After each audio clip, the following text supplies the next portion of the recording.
want this not to be just an award that's forgotten. And so we want this to be permanent. So we have a perpetual plaque right here that will be, yes, I know, right? Surprised you.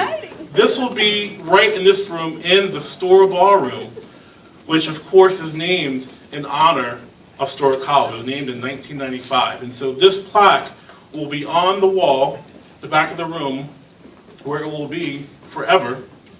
And as you can see, our first recipient's name is right here. I know. So this time, I'm going to move all this out the way and pass the podium on to Dr. Howard Bostic for some remarks.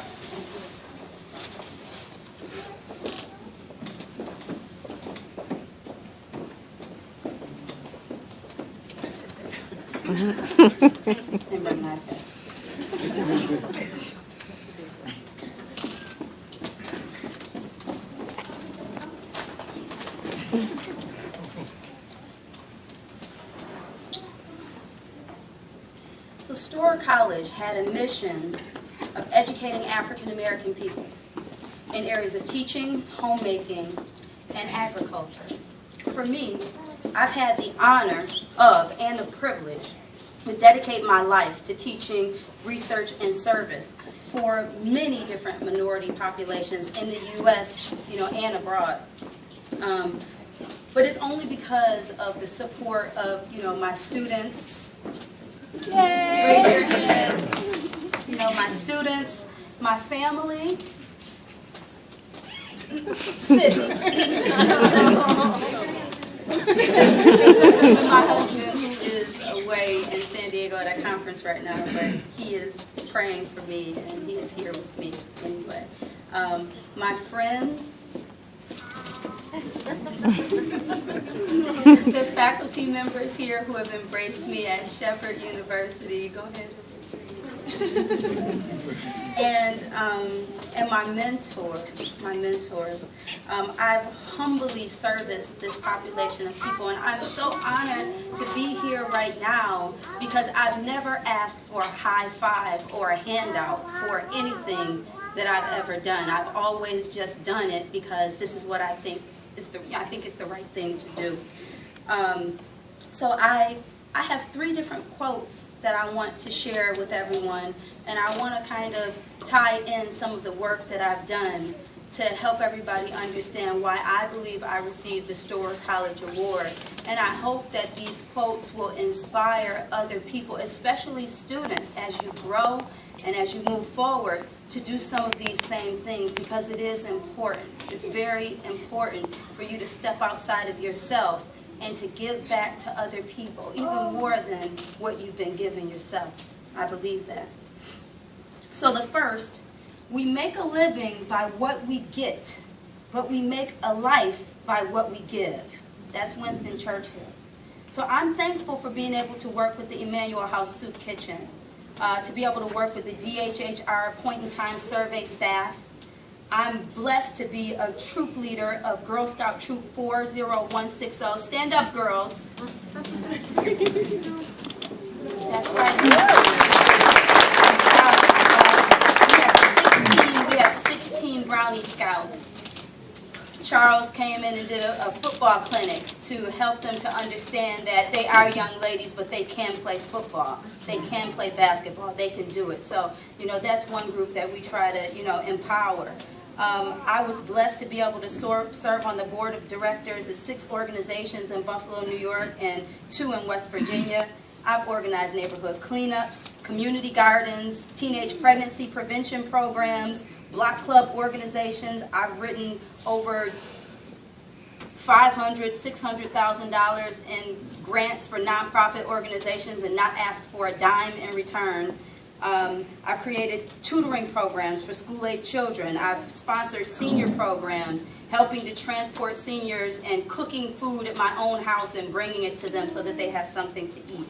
I've prepared cultural events like a Harriet Tubman retreat to educate over 500 children in Auburn, New York, spending hours of my entire summer creating a libation ceremony and helping these children to understand Black history and what that means. These are some of the reasons why I believe that I've gotten this award. Every second of my time that I volunteer, it has shaped my life and the experiences of people around me. And that is why I do what I do. I remember most of all in each of these events, I remember laughing, I remember positive energy, and I remember never-ending progress, because that's what I want for each of my students and for everybody that I work with. The next quote: "Whatever you have your children become, strive in your own lives and conversation. Be a role model. I teach what I preach. Over the past 10 years, I've taught 15 different courses in the areas of race, class, gender, and community. I've not asked for a dime to prepare those courses. I've been willing to create new courses to enrich the students and to make sure that they understand what it means to embrace diversity in the classroom. I hope to empower my students and to promote change in local communities. I encourage the students to take ownership of their lives and to serve as a living example, because what you say to another person matters, and how you make other people feel, that matters. So all of these things are important in shaping who you are and who you want to become. I believe that in some cultures, helping others has to be a socially learned characteristic. I say that sometimes we have to pause. We have to stop, and we have to learn to share. We have to reflect in order to see the world through a lens that we do not own. Sometimes you have to stop and give some of your time back to somebody else so that you can see the world that they're living. You know, you can understand that. You can feel it for a second. That can empower you, and it can empower them as well. Giving back is an empowering tool. We can also we can learn to help our family, we can learn to help our friends, and we can give to our children. So community service is a practice. It's a process where you learn to take this idea of service and then to deliver that in your own home. Because some people don't even know how to give to their own family. So being able to give to somebody else is promising for students, because they learn how to take that and to give it back even in their own household. So I believe I'm married to this message, right? I promise to be true to my community. I'm committed in fighting poverty, illiteracy, and race and gender discrimination, in good times and in bad. Some of you remember, no matter what trials and tribulations I have, my father passed away last semester. I drove to Buffalo and I came back the same day because I didn't want my students to miss a class. Through sickness and through health, you know, we are committed to serving and to making sure that we provide the best experience possible, because my students matter to me. Every second that I have with them matters to me, and I try to make it a memorable process.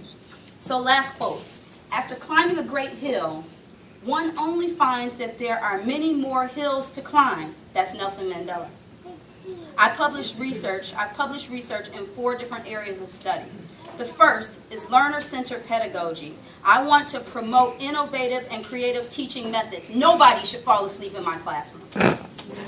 I demand that. I will throw a book down on the floor. Nobody should fall asleep in the classroom, because every second should connect real-life experience with what it is that you need to know. And you should want to be there. You should want to come. You should say, I'm sick, but I'm still going to try to be here. I'm going to take extra medicine to get there, because I know Dr. Howard Bostic is going to give me the medicine that I need to make sure that I can be successful. The next area of study is youth violence and aggression. I had to study this for myself. I did this for myself. When you grow up in a rough community, sometimes you have to learn how to balance your aggression, and you have to learn how to communicate with all different types of people. So I've worked so hard trying to come up with intervention models to help young women balance their emotions so that they can become successful. And I work with young men, I work with young women, I work with anybody, but I've really been focused on the African American female population, and I've done some work on female aggression. Next, intimate partner violence. I do work on female perpetrated intimate partner violence. So I'm looking at women's motivations for hitting, not just when they're responding, not just self-defense, but also, you know, when they have to take action. And I want to find out, you know, why are they doing that, and what can we do to help people, because we don't need to fight each other, right?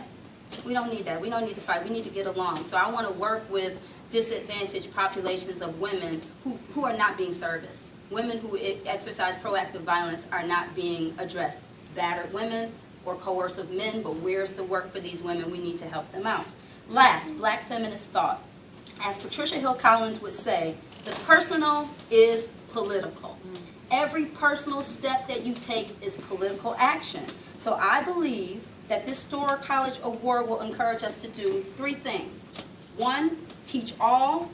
2, provide research that lends to action. And 3, give as much as we have received. Thank you.